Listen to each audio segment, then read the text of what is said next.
A tired brain will go to sleep automatically for at least a few seconds. And we call that microsleeps or nanosleeps, and they can be a few nanoseconds to a few seconds in length. And you have no control over that. And if at that moment in time you're driving a car and an accident happens in front of you, you may not have time to respond to it. And you could not only injure or kill yourself, but you could do that to others. Remember, the days when we rode horses, if you went to sleep while you were riding a horse, you fell off. You might have gotten bruised, but the horse got home. Today, when you fall asleep behind your iron chariot with 4 wheels, you have a big problem. Because not only can you injure yourself or kill yourself, but you can cause the same for many others. It doesn't matter whether you're driving a car, whether you're flying an airplane, or you using any other complex piece of machinery. If you are tired and you go to sleep, even for a few seconds, you jeopardize not only your life, but the life of others. Okay, we're up. We're going to skip this one. Sleep is very important. And there are those today that are saying it's more important than even diet. Now, at Seventh-day Adventists, we focused a lot on our diet, and it is very important. Please remember, I'm a nutritionist. I love diet, and I believe it's very, very important. But the health message is not just what we eat. The health message is many things, including rest, which is one of those things that we don't talk a great deal about. And I think that's too bad. We're going to move forward here. The answer to that question, can you kill yourself while you're by not getting enough sleep, really is answered in that last bullet point. It depends on what you're doing when you fall asleep, whether it's willingly or unwillingly. And we've talked about how we unwillingly fall asleep. Now, the very interesting thing about sleep is that if we were to ask everybody in this room, well, let me go at it this way. Most of you, as I look at you, have had children. And when your children were young, they loved to go to sleep, right? And when you saw them beginning to fall apart, they became quarrelsome, with their siblings, and you all recognize those behaviors. And you said, oh, you're tired, you need to go to sleep. What did they say? No, we're not sleepy. But did you know that we as adults do the same thing? In a study of sleep-deprived college students, they subjectively rated their alertness as being higher than when they were well rested. And in a large study done on soldiers in the United States, they found that when they had been deprived from sleep for 86 to 96 hours, that they said they were more alert than when they were fully rested, even though their performance was down in the basement.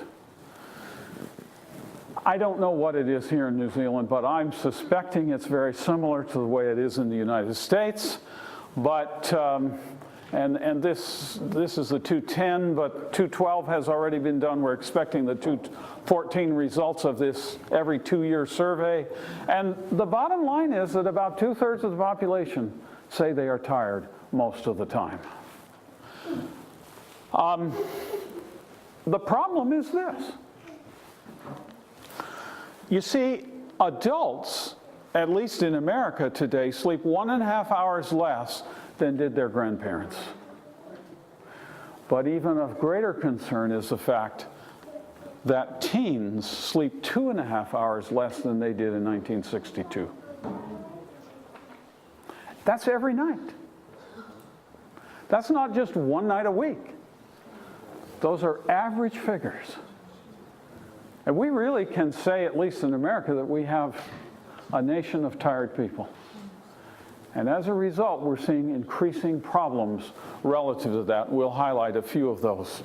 Dr. Gregory Belinkie is considered to be one of the world's experts in the area of sleep deprivation and the function of the higher order of mental functions, the high mental functions, particularly in the frontal lobes of the brain, those that today we call the executive functions. And we'll talk a little more about that in a moment. But he did some pioneering research where he took volunteers, both male and female, put them in a lovely retreat center.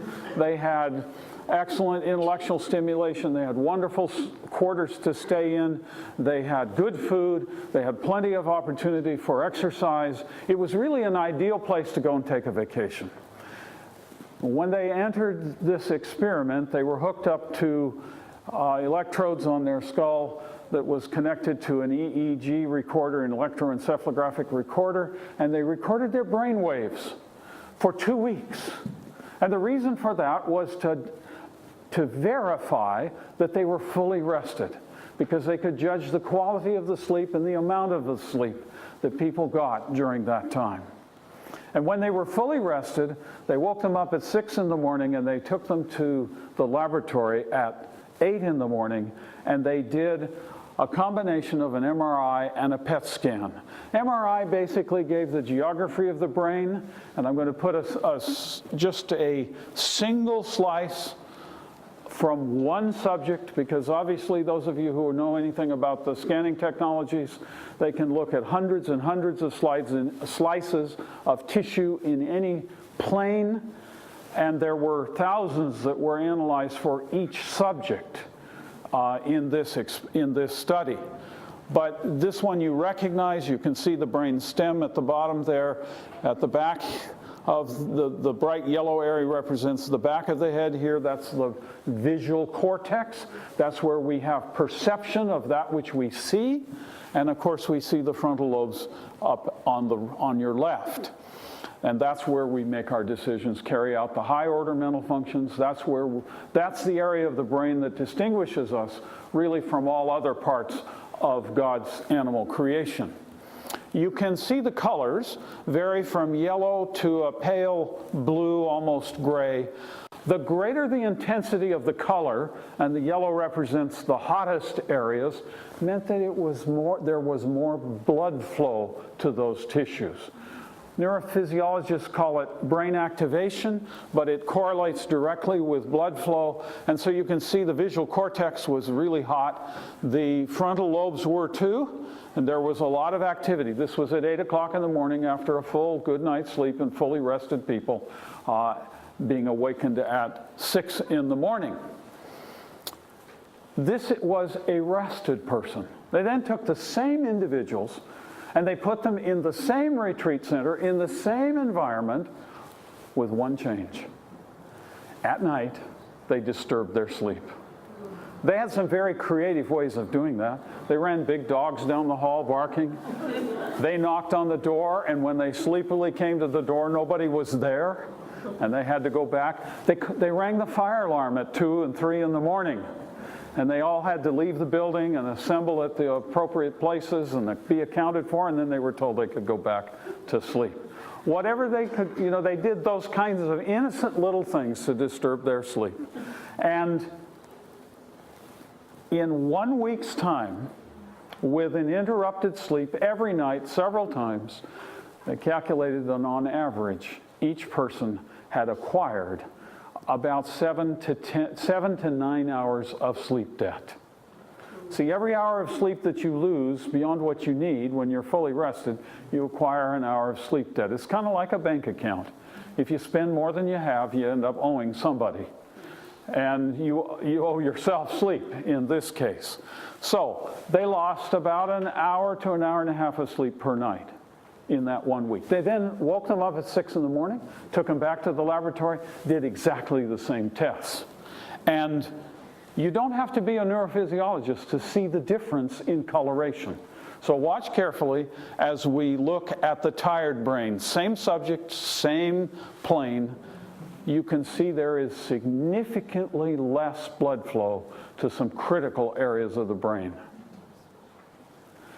When Dr. Berlinke published this work, he said this: fatigue selectively targets the highest order of cognitive mental functions, and critical thinking becomes impossible. Now, this work has been repeated by Dr. Berlinke and his colleagues in his labs.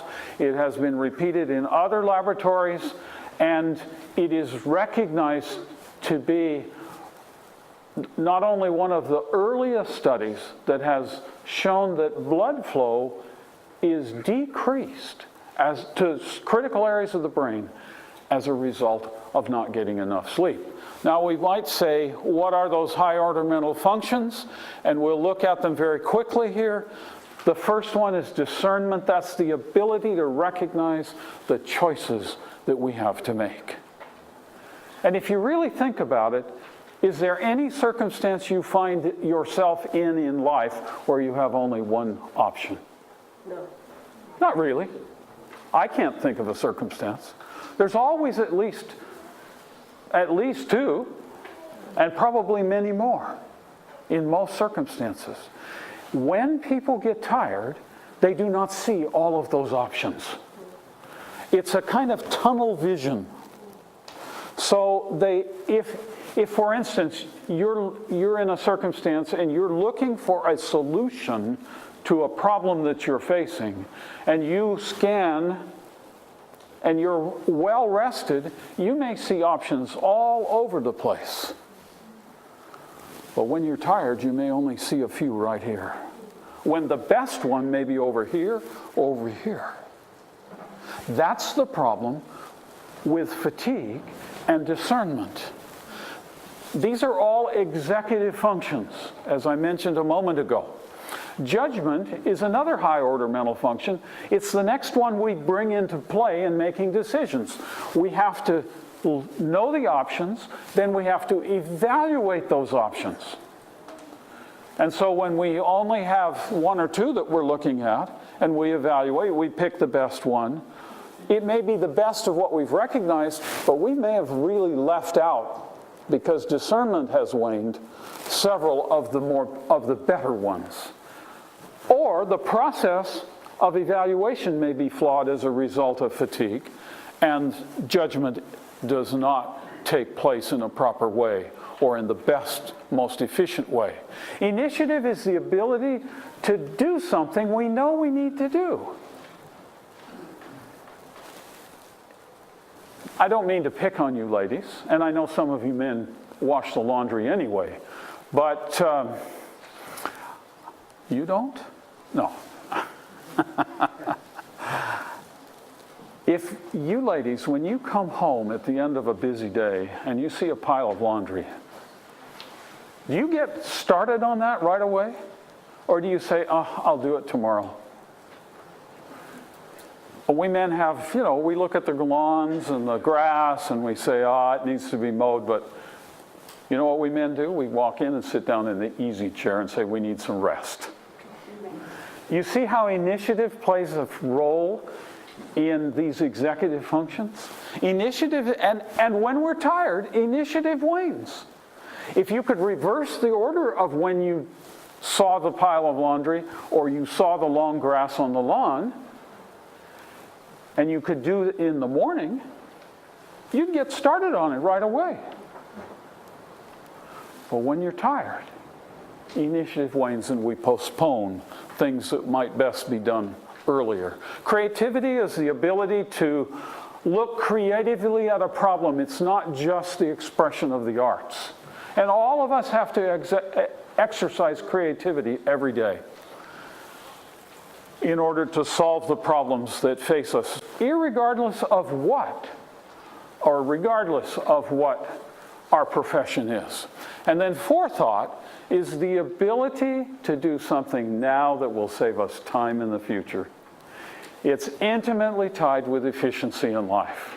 And when we are tired, we become less efficient. It takes us longer to do the things that we could do when we are rested. But all of these things together are essential elements to decision making, and that takes place in the forebrain or frontal lobes of our minds. And when we are tired, there's less blood flow to support these processes. There's one other area that I want to just focus on for a moment, the thalamus. It's a small organ that has many complex functions, but one of them, and it's right in the center of the brain. I didn't show you any scans that showed that, but second to the frontal lobes being impacted by less blood flow is the thalamus. And the thalamus, one of its roles is to gate or to pass the sensory information. Those things that tell us what's going on around us, that are so essential in making correct decisions. It passes that to the frontal lobes and the higher centers of the brain. And the best way I can illustrate that in a simple fashion is simply to use this illustration of a funnel. If I had a larger jug or a vessel container of precious liquid, and I wanted to pour it into smaller containers, the most efficient way would be to use a funnel. The funnel would have to have a neck that was the right size to go into the smaller container, and then I would pour it at the correct rate. And if I poured it too fast, the funnel would fill up and liquid would spill over.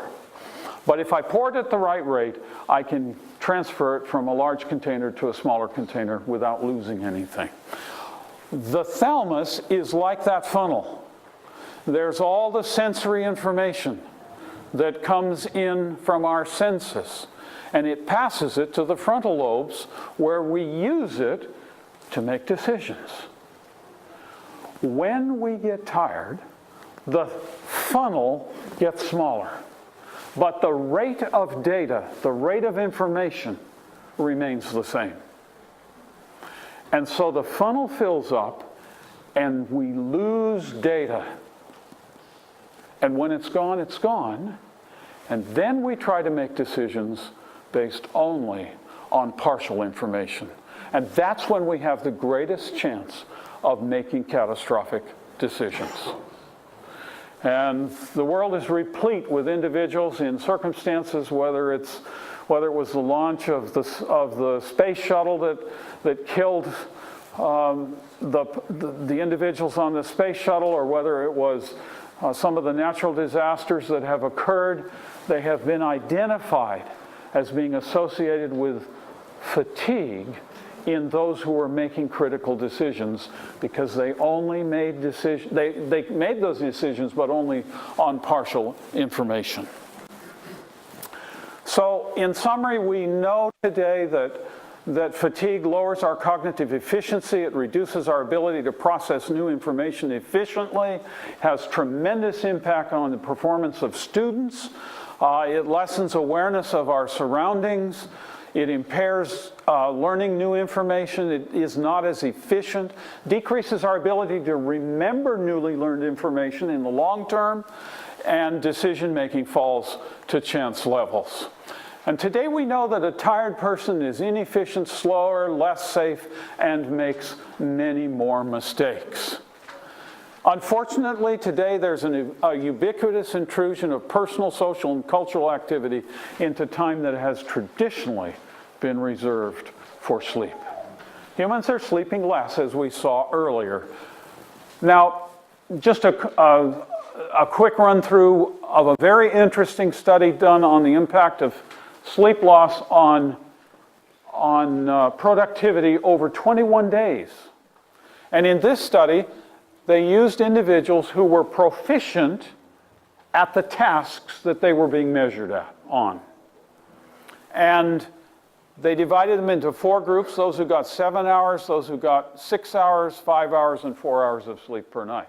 They were all fully rested when the experiment started. And that experiment continued for 21 days. The red line represents those who got 7 hours of sleep. And over 21 days, you can see that 7 hours of sleep is not quite enough to maintain rested performance. That's 7 hours of sleep per night. And they were evaluated, they were measured by electroencephalographic recorders as to the quality and the length of sleep that they got. When they got 6 hours of sleep, their performance went down even further, 5 hours, and you can only imagine what it was with 4 hours of sleep. At 4 hours or 5 hours of sleep, they could not perform 25% of what those who were getting 7 hours of sleep per night were getting. And yet at the beginning, they were all able to perform at the same levels. Now you may wonder why those who got less sleep had a higher performance at the beginning. It's very easy. Remember, they had a couple more hours, they had several more hours a day to be productive doing those same activities. They all started rested. So if you're rested and you have more time, you will perform more. But it didn't take long until that advantage disappeared. So what are the risks from short sleeping or not sleeping enough? Well, sleep debt decreases the entire brain's ability to function. Most significantly, it impairs the areas of the brain that are responsible for attention, complex planning, complex mental operations, and judgment. And that's another way of saying the executive functions. Now, a lot of people, as I talk to them, they tell me, oh, I've missed some sleep, but you know, I had a good night's sleep, I'm all recovered. Well, do you really recover that fast? After 4 8-hour recovery nights of sleep, subjects were still making more errors than when they started. And this was after a period of 1 week where they lost 1 hour of sleep per night. And so 4 8-hour recovery nights of sleep still didn't quite make it up. It takes time. I'm going to skip this one because we don't have time. I'm going to have to run through it here. There are some very definite health risks, physical health risks from sleep. We now know that those who are sleep deprived, especially in young people where the studies have been done, 4 hours of sleep for 6 nights in a row, healthy young men had blood tests that almost matched those who had uncontrolled diabetes. The good news was that they recovered when they got rest. Today, there's a lot of focus, and Dr. Belinkie is leading the research in this area right now on the contribution that sleep loss has to obesity, which in turn has tremendous impact on diabetes risk. But Dr. Belinkie has now found, some of you may remember when the newspapers at least had a lot to say about a hormone that's produced in the brain called leptin, because it tended to suppress appetite. And when leptin was higher, people weren't as hungry. And it was thought, of course, by the pharmaceutical companies that they could put that in a pill and have an anti-obesity medication. It hasn't worked quite that way. We've now discovered there's another hormone, an antagonist to leptin, called ghrelin. And there's actually several more, but we'll just focus on the leptin-ghrelin relationship. Dr. Belinkie has found now that, in his research, that when you get tired, leptin levels go down and ghrelin levels go up.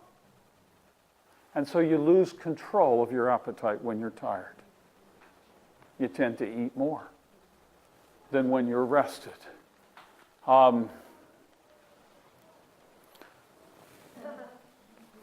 You may never have thought about this question. I never had. When I was talking to a corporate group, and somebody said to me at the end, is it better to come to work tired or drunk? Well, I didn't have a good answer from the literature, but there is a good answer, and the best research that has been done has actually been done by a group in Australia. And they basically found that when you have been awake for 17 hours, you're starting out rested, fully rested, But when you've been awake for 17 hours, you have a performance that's equivalent to a blood alcohol level of 0.05, which is roughly equates to 1 beer in a woman and 2 beers in a man. Hmm? And 05 is also the legal area. If you exceed 05, you can be arrested. In Australia? Okay, in America it's 0.08. I hate to say that, but it's 0.08 in the US. So you see the woman's body is smaller, so in here, at least in Australia, that's the legal limit for operating an automobile. Maybe here too in New Zealand? All right. So 1 hour of being awake for 17 hours, which is really what, one long day? There's only 24 hours in the day. So if you've been awake 17, how many hours do you have to sleep? 7. There's only 24. I don't know how to make more. I wish I did.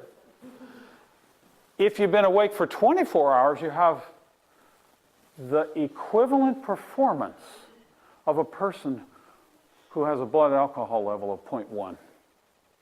And that's getting close to a toxic level.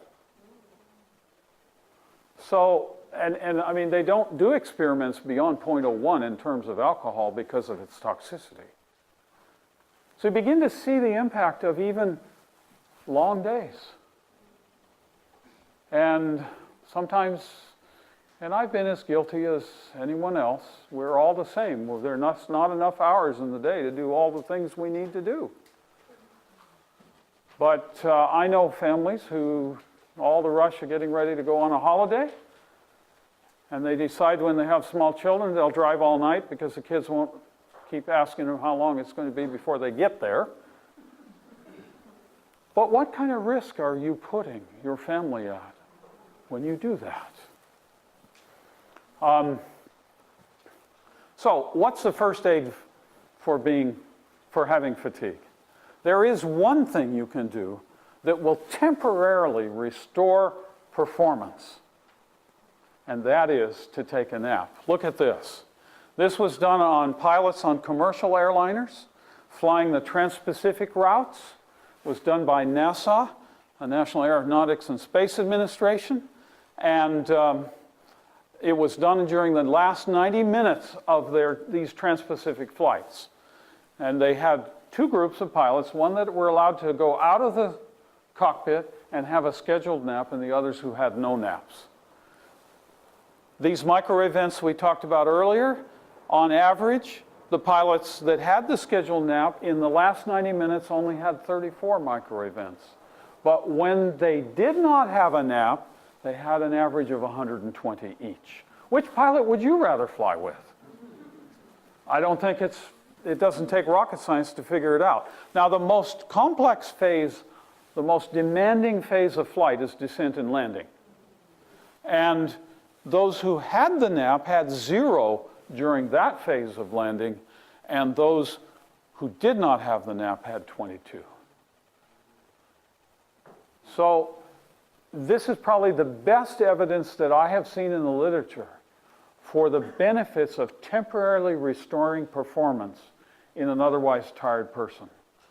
The best way of doing that, though, and everyone agrees, is a good night's rest. But if you're feeling really drowsy and sleepy and you have to do something, take a nap. And that nap should be somewhere in the neighborhood of 20 minutes. Have you ever fallen asleep and taken a nap, and when you wake up, you just don't feel like you are really awake? That's called sleep inertia. And the only way of getting over sleep inertia is to have a good night's rest. But a nap should be no longer than about 20 to 30 minutes at most, because we go into the deeper phases of sleep after that length of time. And that's when we get sleep inertia. So, in summary, we need to get an adequate amount of sleep, and today, sleep experts all say 7 hours is only enough to get by with. You need at least 8 to maybe 8.5 hours for optimal cognitive performance. The health issues, 7 seems to be kind of the threshold, and beyond that, but we need beyond that for cognitive performance, we need more. And then exercise. You can't have a good night's rest without a truly recuperative night of sleep. A lot of people think sleep is sleep. It doesn't matter what happens as long as you put your head on the pillow and you wake up in the morning. But quality of sleep is a very important thing.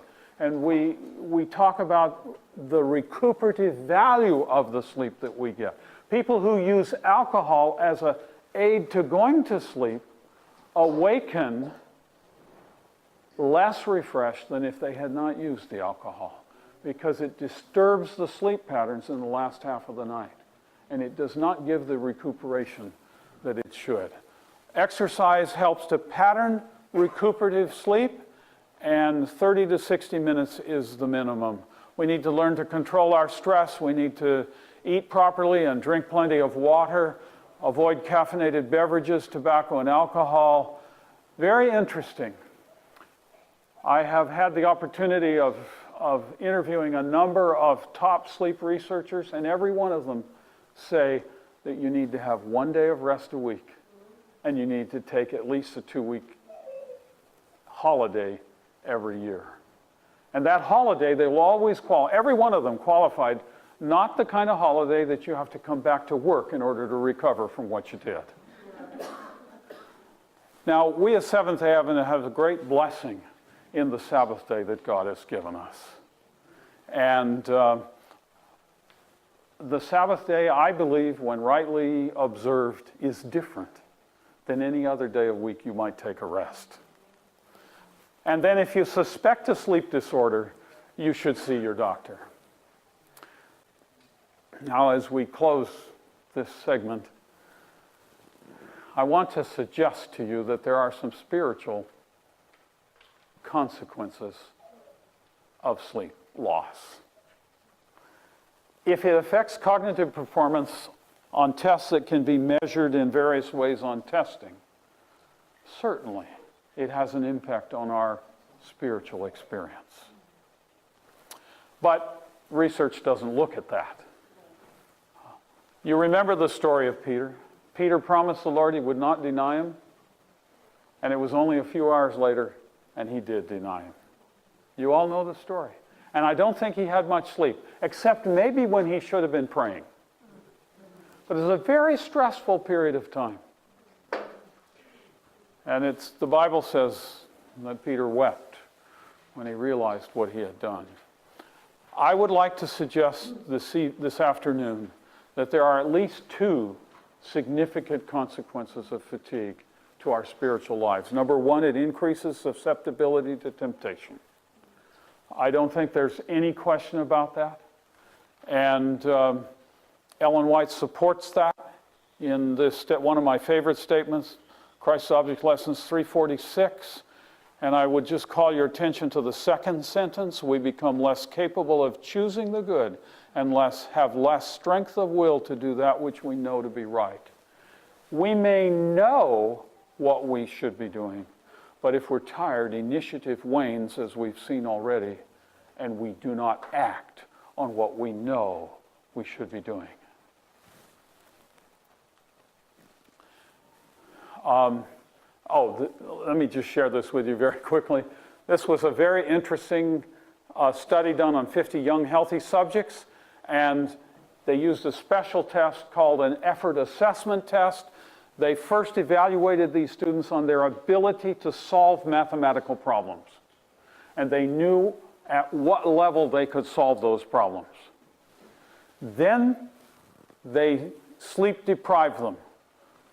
They assessed them following an average of 7.4 hours of sleep. Then they had 1.7 hours of sleep deprivation per night, and they gave them a test that was tailored to their ability to solve a problem.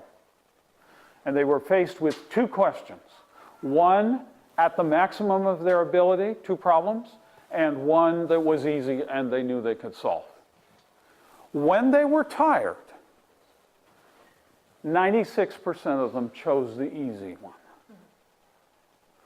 But when they were rested,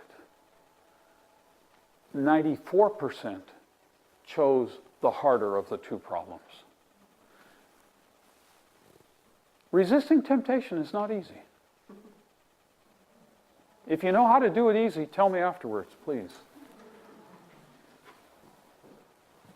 When we're tired, we lose our ability, or it lowers our ability to resist temptation is lowered. And then I think it also lowers our spiritual vigilance.